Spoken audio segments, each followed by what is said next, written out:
Ana hitung rumaksan wengi teku ayu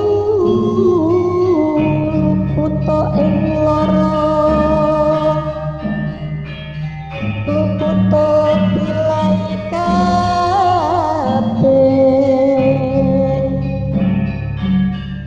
jin setan tatan purun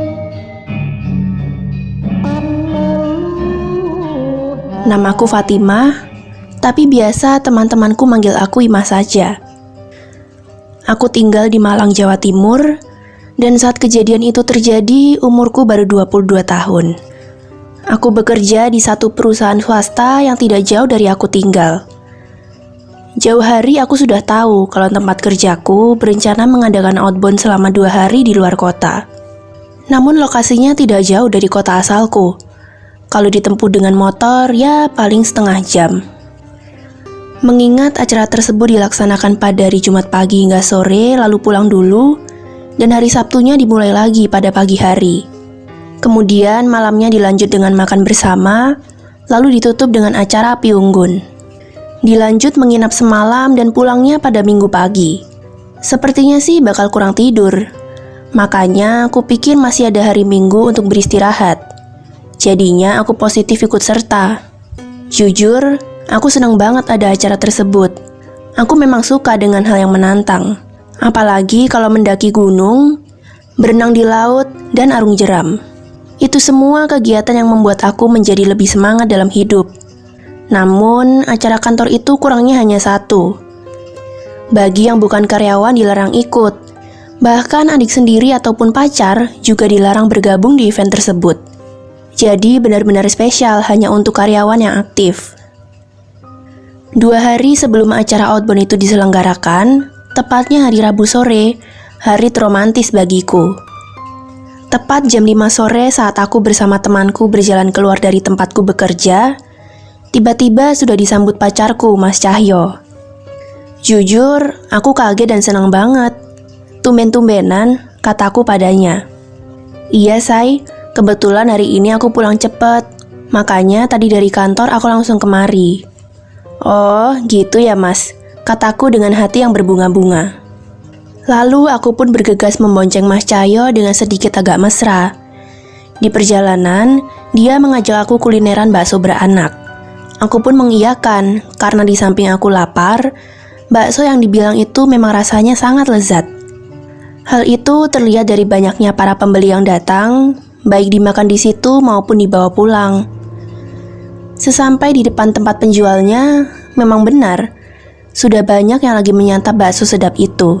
Kemudian kami duduk, sambil memesan makanan dan minuman sekalian. Hati-hati di event outbound-nya ya, Say. Jangan sampai jatuh atau terkilir, katanya sambil memperhatikan wajahku. Iya, Mas, aku akan hati-hati kok. Dan yang terpenting, jaga diri dan jaga hati ya, ucap dia lagi. Aku mendengar kata-kata dia jadi pengen tertawa. Iya, Mas Cahyo, kalau aku tidak jaga hati, kenapa juga harus di acara itu? Kesempatan di setiap hari kan bisa mungkin, Mas, sautku dengan sedikit memberi gambaran. Mas Cahyo tiba-tiba mencium keningku. Aku terkejut dan malu, ini kan tempat terbuka, pikirku. Gak lama kemudian, bakso beranak datang ke mejaku. Semangkok penuh dengan bakso besar yang di dalamnya ada bakso kecil-kecil. Belum lagi masih ditambah dengan potongan daging, menambah selera tentunya. Akhirnya kami berdua mulai menyantap bakso itu. Sesekali, Mas Cahyo memberi suapan ke aku. Perlu diketahui bahwa ini baru pertama dia nyuapin aku. Namun jujur, sore ini aku merasa senang banget. Seakan-akan ini hari yang spesial, padahal aku tidak sedang berulang tahun. Cukup lama kami menikmati petang ini berduaan, hingga gak kerasa sekarang sudah jam 7:30. Pulang yuk, Mas. Iya yuk, lagian jam 10 aku kan harus jemput Masku, kata pacarku. Dalam perjalanan aku tanya pada dia, loh, Masmu kok jadi tiap hari lemburnya, Mas? Iya, Mulai Senin kemarin sampai 2 minggu ke depan, Masku lembur terus, jawabnya. Lalu kami pun terdiam selama di perjalanan. Setelah sampai di depan rumahku, Mas Cahyo langsung pamit. Setelah selesai mandi, aku rebahan di kamar sambil mikirin Mas Cahyo. Dia pasti capek banget. Sudah seharian kerja, sorenya jemput dan antar pulang aku, malamnya masih juga jemput kakaknya. Jam 9:30 ada chat masuk, setelah kulihat ternyata dari Mas Cahyo. I love you Imah. Lalu segera ku balas. I love you too Mas. Kamu banyak istirahat ya Mas. Kamu sehari-hari jadi makin sibuk soalnya. Lalu aku kirim chat itu ke dia. Besoknya setelah mandi, sarapan, dan lain-lain, aku pun hendak memesan ojek online. Sambil aku berjalan keluar rumah, ternyata sudah ada Mas Cahyo yang duduk di jok motornya. Ya ampun Mas, kamu harusnya kan langsung ke tempat kerjamu, protesku. Gak apa-apa, sekarang kan masih pagi, cukup banget kok waktunya, jawab dia sambil tersenyum. Aku segera memakai helm dari dia, lalu kami berangkat. Untung aku berangkat pagian, jadi dianya gak telat masuk kerja, pikirku dalam hati. Dan benar, jam 7:20 kami sudah di depan kantorku. Tuh kan, waktunya cukup, ucap dia. Iya Mas, hati-hati ya di jalan, makasih. Dia pun senyum lalu berangkat pergi ke tempat kerjanya. Sorenya jam 5 kurang, dia sudah duduk di motornya untuk menjemputku. Dia sebenarnya ingin ngajak jalan-jalan dulu, tapi dengan berat hati aku menolaknya. Karena sore ini aku harus mempersiapkan semua keperluan yang harus aku bawa untuk acara besok. Lagian, aku dijemput pagi-pagi oleh mobil kantor. Dan dia pun menerima penjelasanku, kemudian dia pun langsung mengantarku pulang ke rumah. Selama perjalanan pulang, dia lebih banyak diamnya. Ya udah, aku pikir nggak perlu dibahas. Dia tentunya sudah capek. Sesampai di depan rumahku, dia langsung pamit pulang dan berpesan bahwa besok pagi jangan ada yang ketinggalan. Lantas dia mengatakan I love you ke aku. Udah ya Mas, hati-hati di jalan. Dibuat istirahat sebelum jemput Masmu. Love you too, kataku pada dia yang sudah ancang-ancang mau pergi. Pagi-pagi sekitar jam 6, mobil kantor sudah datang untuk menjemputku. Iya Pak Dayat, tunggu sebentar, kataku pada bapak sopir mobil kantorku tempatku bekerja. Singkat kata, acara hari ini sungguh sangat menyenangkan. Dari urutan permainan yang disuguhkan panitia, semuanya sangat bagus dan penuh dengan tantangan. Sampai gak kerasa kalau badan ini sungguh capek. Sore sekitar jam 4:30, kami pun satu persatu diantar Pak Dayat ke rumah masing-masing. 1 jam perjalanan barulah aku sampai di depan rumah. Makasih Pak Dayat, kataku. Dan ketika aku masuk rumah, kulihat Mas Cahyo sudah di depan rumahku sambil duduk di motornya. Sudah lama nunggunya Mas, tanyaku. Enggak, baru aja kok. Ini cuma sebentar aja mampir, aku kangen, kata dia dengan tatapan teduhnya. Terus aku harus gimana Mas? Tanyaku lagi. Gak harus macem-macem sayang, yang penting aku bisa lihat kamu saja. Itu sudah mengobati rasa kangenku, jawab dia sambil tersenyum. Sedetik kemudian dia pamit, namun sebelumnya dia berpesan. Karena acara HP unggunnya HP dimatiin, jam berapapun kamu selesai, chat aku ya. Iya Mas, kataku pendek. Setelah dia sudah menjauh, aku pun kemudian masuk ke rumah. Rasanya aku harus keramas lagi nih, gumamku. Dengan aktivitas sebanyak tadi, tentunya rambutku dibasahi keringat dan debu yang menempel.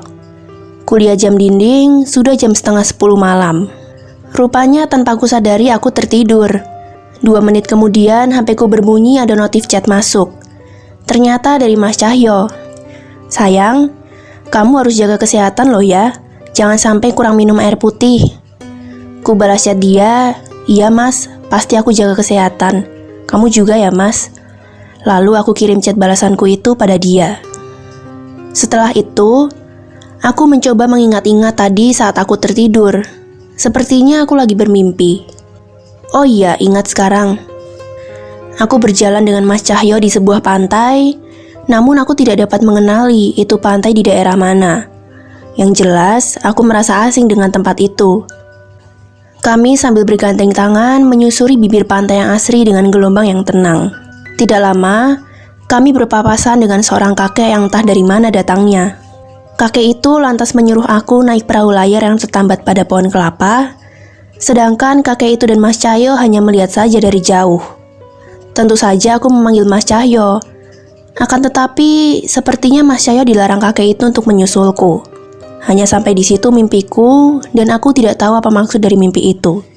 Seperti hari kemarin, pagi ini Pak sopir kembali menjemputku untuk menuju lokasi outbound. "Halo Pak Dayat." "Wah, saya yang dijemput duluan," kataku. "Iya Mbak, biar nggak bolak-balik. Kan rumah Mbak Imam paling utara," kata dia dengan panjang lebar. Sambil menyetir, aku tanya pada Pak Dayat kalau di acara ini ada berapa mobil. Kata dia ada 8 mobil yang menjemput, dan yang berangkat dari kantor ada 2 bus.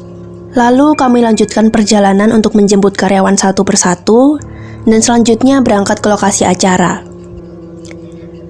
Sesampai di lokasi, tidak beda dengan yang kemarin. Kami semua mulai sibuk dengan acara lanjutan, karena hari ini lebih seru dan lebih tinggi tingkat kesulitannya. Ini berlangsung hingga jam makan siang, setelah itu dilanjut kembali acaranya sampai selesai.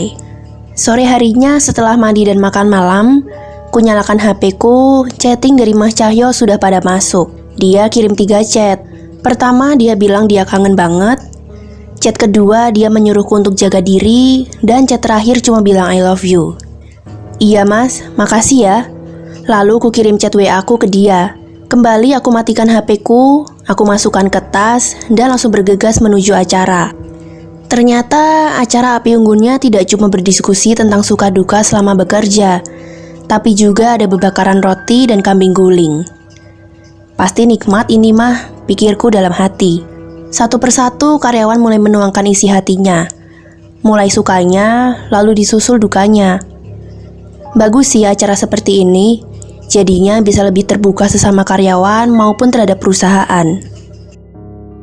Tetap menarik walau tanpa kehadiran seorang motivator. Ketika acara masih berlangsung, kira-kira jam 10-an malam tanpa sengaja aku lihat Mas Cahyo di pinggir area acara. Jujur saja aku terkejut dan spontan aku bergeser perlahan. Aku coba menyelinap dari pengawas acara itu menuju Mas Cahyo yang lagi menunduk sambil duduk di motornya. Dengan agak berbisik ku panggil dia. Mas Cahyo." Namun dia diam saja. Dia posisinya memang membelakangiku. Aku mendekat lagi ke arah dia sambil memanggil, tapi dia masih diam juga. Akhirnya aku pegang bahunya. Terasa dingin banget badannya.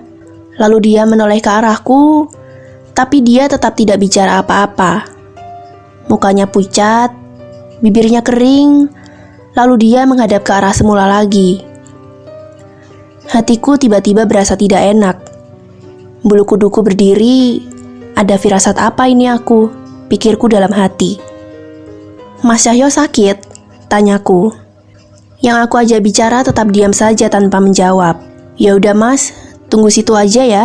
Aku mesti kembali ke acara nih. Lagi pula bentar lagi sudah selesai kok," kataku. Lalu aku cepat-cepat kembali berjalan menuju ke lokasi. Aku hampir aja terjatuh saat melewati semak-semak yang tanahnya basah.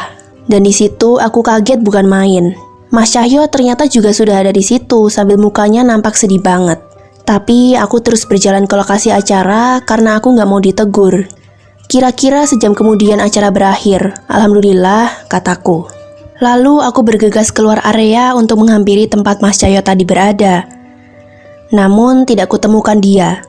Ku tengok ke kanan dan ke kiri, tetap saja aku tidak melihat dia. Aku jalan perlahan di antara tanaman pagar, sambil terus manggil-manggil Mas Cahyo.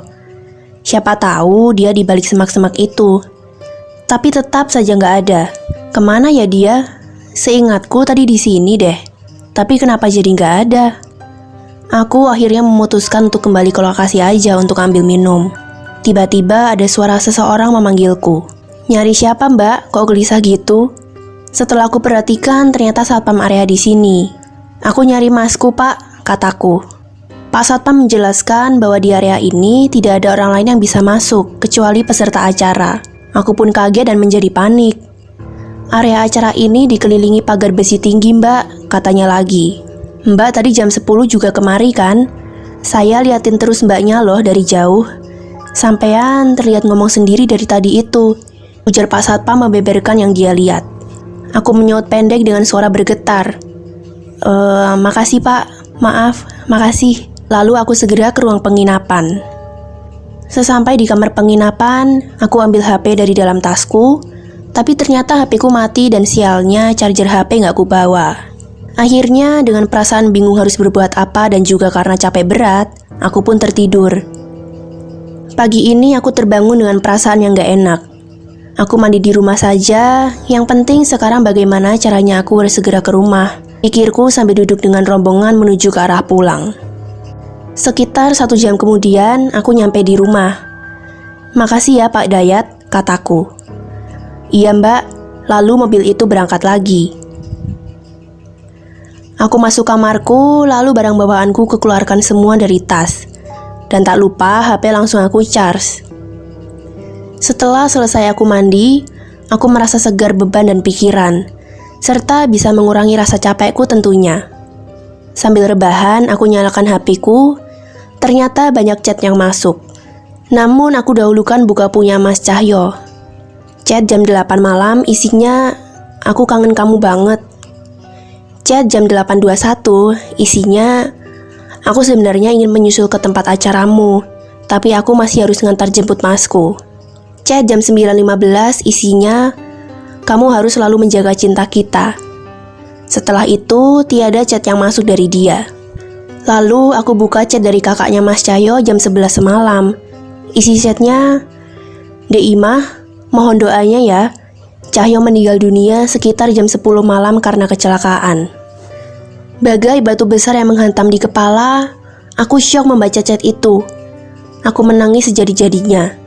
Aku gak menyangka kalau secepat ini kamu pergi, Mas. Bodohnya aku, padahal banyak tanda firasat. Tapi kenapa aku tidak menyampaikan ke kamu, Mas? Berarti semalam waktu aku melihatmu di area acara itu, kamu lagi pamit kepada aku ya, Mas? Aku masih terus menangis. Iya, Mas. Aku mau gak mau, bisa gak bisa, aku harus mengikhlaskan kamu pergi. Semoga kamu diterima di sisinya. Amin. Nangisku makin menjadi-jadi, sampai aku gak tahu lagi harus kemana. Cukup di sini dulu cerita dari Mbak Imah. Semoga bisa diambil sisi positifnya dari kisah tragis ini. See you soon, bye!